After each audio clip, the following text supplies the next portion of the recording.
Bonjour à tous et bienvenue dans cette nouvelle vidéo thread d'horreur. Aujourd'hui, comme d'habitude, 3 histoires, des mécaniques vraiment différentes pour ces 3-là. J'espère qu'elles vous plairont. N'hésitez pas à le dire évidemment dans les commentaires, à me dire ce que vous aimeriez voir sur la chaîne. Ça peut peut-être m'aider. Sur cette chaîne, vous pouvez découvrir donc des threads d'horreur, des true crime, mais aussi des histoires horribles, incroyables. Donc, si vous voulez en voir plus ou en découvrir, n'hésitez pas à vous abonner et à activer la cloche pour être averti des prochaines vidéos. Sur ce, on est parti pour 3 threads d'horreur. Venez avec moi, let's go.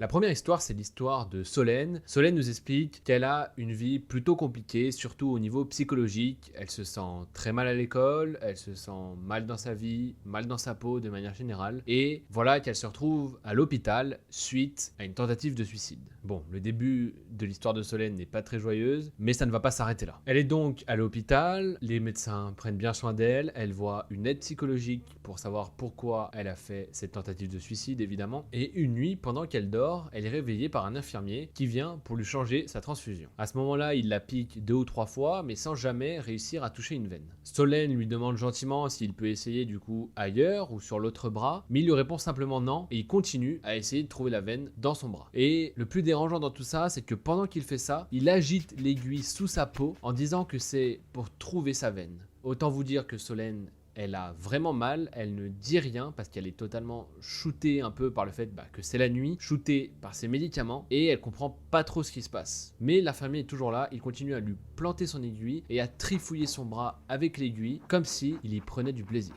Au bout de la 7e ou 8e fois où il plante l'aiguille dans le bras de Solène, il lui fait comprendre clairement qu'il veut lui faire du mal. Et quand Solène lui demande pourquoi il fait ça, il dit simplement que c'est de sa faute si elle est là. L'infirmier finit de changer sa transfusion, puisqu'au final, il l'a vraiment fait, malgré tout. Il a fait son travail quand même, malgré le fait qu'il l'a charcuté avec une aiguille. Je n'ose imaginer, en fait, quand j'ai lu ça, j'ai imaginé le mec qui te plante une aiguille comme ça et qui trifouille ton bras. Ah, ça me donne des frissons. Et j'imagine qu'il y en a certains parmi vous, si vous êtes aiguillophobe, là où je sais pas comment on dit, skippez de quelques minutes la vidéo. J'aurais peut-être dû le dire avant, ça, en vrai, peut-être.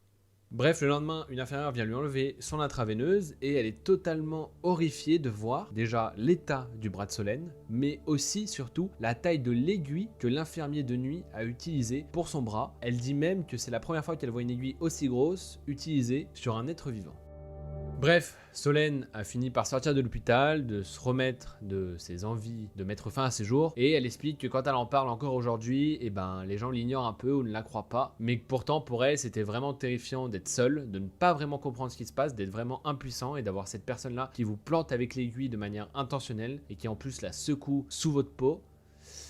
Voilà, Solène, elle gardera quand même un traumatisme de ça, sachant qu'elle était déjà pas bien.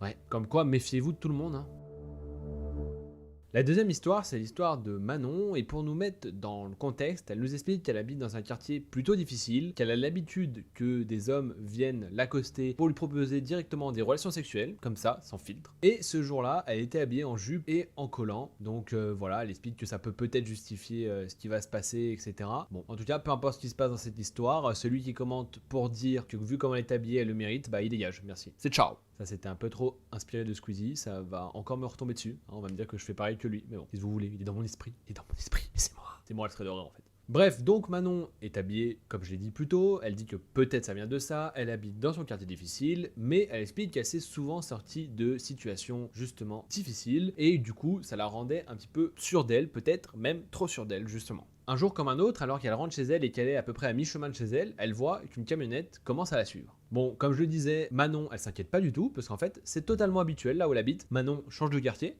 ok. Parce qu'à partir du moment où ça devient habituel qu'un mec te suive en camionnette, alors je sais pas si c'est pareil pour vous les filles, mais bon, vous me le direz dans les commentaires, sinon, changez de planète, meilleur conseil. Bref, elle est habituée, donc au début, ça l'inquiète pas trop, et elle se dit qu'à force de marcher et de prendre des ruelles, etc., elle va finir par les semer. Manon nous dit aussi que c'était un petit peu quand même abusé, à quel point elle était désensibilisée de ça, justement, tellement c'était habituel. Donc elle traverse la route et elle marche de l'autre côté, donc du côté inverse du sens des voitures, et elle dit qu'elle était toujours pas inquiète, juste très agacée. Finalement, la camionnette tourne, mais elle réapparaît quelques mètres plus loin, dans une rue latérale de là où Manon se dirigeait. Bref, du coup, Manon prend son courage et va voir directement la camionnette, en fait, avant même qu'ils viennent eux-mêmes l'accoster, elle va à la camionnette, elle leur dit simplement d'un ton ferme, je ne suis pas intéressée. Les gars, quand on vous dit ça, ça veut pas dire oui, ça veut dire je ne suis pas intéressé, voilà, Par si vous parlez pas français, il n'y a pas plus clair. Et là, dans la camionnette, elle voit deux hommes qui se ressemblaient beaucoup. Elle estime que c'était soit deux frères, soit même des jumeaux. Mais elle sait pas trop, en tout cas, ils étaient deux dans la camionnette. Les mecs la regardent, ils ne répondent pas. La camionnette non plus ne bouge pas. Bref, Manon est vraiment saoulée. Elle commence à retraverser la route pour commencer à s'éloigner un peu d'eux parce qu'elle commence doucement à être inquiète. Il était temps. Et après ce qu'elle vient de leur dire, elle pensait que ça serait suffisant pour qu'ils arrêtent de la suivre. Sauf que vous imaginez, ça ne s'arrête pas là. Et à chaque fois que Manon faisait demi-tour ou qu'elle traversait la route pour changer de côté, eh bien eux aussi faisaient demi-tour et changeaient de voie de circulation. Elle explique que c'est la première fois qu'elle a autant de mal à se débarrasser d'un mec comme ça, excité comme elle le dit elle-même, et que là, elle commençait à vraiment se sentir en danger. À un moment où ils sont passés à côté d'elle, elle leur a simplement crié d'aller se faire foutre. Ce qui est, selon moi, déjà très clair aussi. Il n'y a pas de doute. Quand quelqu'un vous dit d'aller vous faire foutre, c'est assez clair. Genre, comme je le disais aux gens qui pourraient dire elle était mal habillée, elle mérite, bah allez vous faire foutre. Je pense que c'est assez clair. Voilà. Coucou à tous ceux qui disent que j'utilise trop de gros mots dans mes vidéos. Salut. À ce moment-là, donc Manon est persuadée qu'après leur avoir dit ça, ça sera suffisant. Et d'ailleurs, elle ne voit plus la camionnette pendant les prochaines minutes. Donc elle se dit, tout va bien, c'est bon, ils se sont barrés. Il y avait juste besoin que je sois un peu plus vulgaire. Mais juste au cas où, Manon est prévoyante, elle connaît quand même son quartier et elle sort son téléphone et se prépare à appeler sa sœur avec laquelle elle vivait. Sauf qu'au même moment, la camionnette est arrivée derrière elle, s'est arrêtée à son niveau et un homme a sauté de la camionnette. Il a ouvert la porte arrière de sa camionnette et est venu vers elle de manière très agressive comme s'il voulait l'attraper. Malheureusement, pile au même moment, aucune voiture à l'horizon. Donc là, Manon, elle sent vraiment le danger arriver. Et elle sait qu'elle ne pourra être aidée par personne. L'homme va pour attraper Manon, la saisit, mais Manon lève son téléphone et lui dit « Maintenant, je suis en live avec tous mes followers. Vous êtes donc en direct sur mon téléphone et tout le monde voit ce que vous faites. » Manon, très bon réflexe. Respect. Je pense qu'il n'y a pas mieux de montrer à tes agresseurs que tout le monde les voit. Il y a des preuves, c'est mort. En plus, on voit ta tête, frérot. Elle leur dit même qu'elle a récolté leur plaque d'immatriculation et que la police a été prévenue. Nickel. Tout ce qu'il faut, c'est clair et net. On voit que Manon, elle est rodée. Manon, malgré tout, est totalement terrifiée, mais elle essaye de rester calme et de paraître très sûre d'elle pour ne pas faire douter l'homme qui essaie de la saisir. L'homme a quand même des doutes, il se demande si Manon est pas en train de bluffer, mais au même moment, Manon lève encore plus son téléphone et le braque vraiment vers lui en lui disant « Voilà, maintenant on te voit, donc laisse-moi tranquille. » Ni une ni deux, expression de boomer je sais, l'homme ferme la porte arrière de son camion, saute dans la voiture avec son pote et se tire. C'est ciao. Malheureusement, après cette expérience qui a été la plus traumatisante pour Manon, elle n'ose plus marcher seule dans la rue et elle a extrêmement peur de sortir. Et putain les mecs, vous faites chier. Voilà, on peut pas dire autrement. Ça peut être la conclusion de cette histoire, mais vous faites chier. La prochaine histoire, c'est l'histoire d'Anaïs et elle avait 26 ans quand ça s'est déroulé. Un soir où elle avait besoin d'essence, il était environ 23 h, donc assez tard. Elle s'est arrêtée dans une station qui est normalement très fréquentée, sauf que ce jour-là, il n'y avait personne et même pas une voiture en vue. Anaïs nous explique qu'elle habite en plus en Alaska et qu'à ce moment-là, il faisait très froid, il faisait pratiquement moins 10. De quoi vous gelez les coups. Bref, Anaïs nous explique que c'est après le travail, qu'elle est fatiguée. D'habitude, elle met sa pompe dans son réservoir et elle rentre dans sa voiture pour être au chaud et ne pas rester au froid. Sauf que là, elle a senti qu'elle devait rester dehors, à côté de la pompe, à continuer à remplir son réservoir. Pourquoi elle a senti ça? Je ne sais pas, mais en tout cas, c'était le pressentiment qu'elle avait. Quelques minutes après, une berline un peu dorée se gare juste à côté d'elle. Un gars est sorti de cette voiture et Anaïs n'explique pas pourquoi non plus, mais elle se sentait vraiment pas à l'aise avec lui et du coup elle était vraiment en alerte. Le mec a commencé à nettoyer ses vitres qui étaient apparemment totalement propres et il a même fait tomber, on aurait dit intentionnellement, la raclette vers Anaïs. Ah, les mecs relous. Il y en a énormément des histoires comme ça quand même. Là, Anaïs, elle comprend que le mec, il veut l'accoster, il veut se rapprocher d'elle, elle a limite envie de partir, mais elle reste calme et a continué à remplir sa voiture.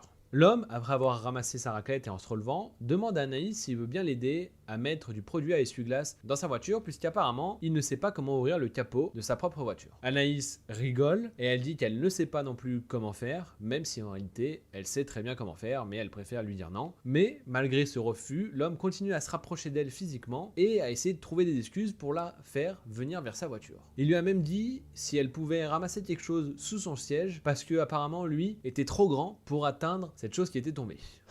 C'est vraiment une excuse de merde ça, hein. Franchement, fallait travailler ton speech quand même avant, hein, si tu voulais la récupérer. Hein. Waouh. Anaïs nous explique qu'elle, elle est très petite et que du coup, elle voit un grand homme devant elle qui fait un peu débrailler avec une grosse barbe. Et du coup, elle est totalement terrifiée et elle commence à appuyer sur le bouton d'appel de la pompe qui permet d'appeler quelqu'un à l'intérieur de la station. Là, l'homme fait demi-tour et commence à retourner vers sa voiture. Donc bonne nouvelle a priori. Anaïs pense qu'elle est totalement sortie d'affaire. Elle finit de remplir sa voiture, sauf que elle aperçoit un peu l'intérieur de la voiture du mec et elle voit qu'en réalité il n'y a pas de poignée intérieure à part celle du conducteur. Là, Anaïs, elle se chie littéralement dessus. Voilà, parce que c'est pas comme si c'était une coïncidence, comme par hasard, il reste que la poignée du conducteur, si tu vois ce que je veux dire quoi. Bref, Anaïs essaye de vite remettre la pompe, sauf qu'elle entend derrière elle une porte de voiture qui s'ouvre et qui se claque, et elle se fait saisir instantanément par l'homme qui lui dit « Maintenant, tu viens avec moi ». Évidemment, Anaïs est pétrifiée, elle refuse, sauf qu'il l'attrape et la plaque contre sa voiture. Là, Anaïs a un très bon réflexe, elle met un coup de coude à l'homme le plus fort possible et elle crie le plus fort possible. L'homme qui a pris le coup de coude l'a senti passer. En plus de ça, quelqu'un sort de la station, il prend vite sa voiture et déguerpit le plus vite possible. Et malheureusement pour toi, petit bonhomme, c'est que ta plaque a été enregistrée par la station-service et du coup, la police va te retrouver. Quel dommage. Bref, tout ce qu'espère Anaïs, c'est que c'était la première et la dernière des filles. Elle est contente d'avoir eu ce réflexe et elle espère ne jamais re-rencontrer cet homme. Et voilà, c'est déjà la fin de ces 3 threads d'horreur, je les trouve vraiment bien. Ils étaient des fois peut-être un peu plus courts que d'habitude, mais en vrai, au niveau intensité, j'ai trouvé ça vraiment cool. Donc j'espère aussi que ça vous a plu. N'hésitez pas à le dire dans les commentaires, évidemment à lâcher un petit like et bien sûr le Saint Graal, à vous abonner pour me soutenir et me remercier de mon travail. Si vous voulez être averti des prochaines vidéos, bah la petite cloche, hein, gling gling. Et puis voilà, quand il y aura une vidéo de moi, bah, vous aurez une petite notification avec ma gueule, ou pas forcément, parce que forcément je fais les mêmes miniatures que Squeezie, là, avec les trucs tout déformés comme ça. Bref, sur ce, je vous souhaite une très bonne soirée, nuit, matinée, journée, après-midi, ce que vous voulez. Prenez soin de vous et on se dit à très bientôt pour une nouvelle vidéo. Bisous la famille.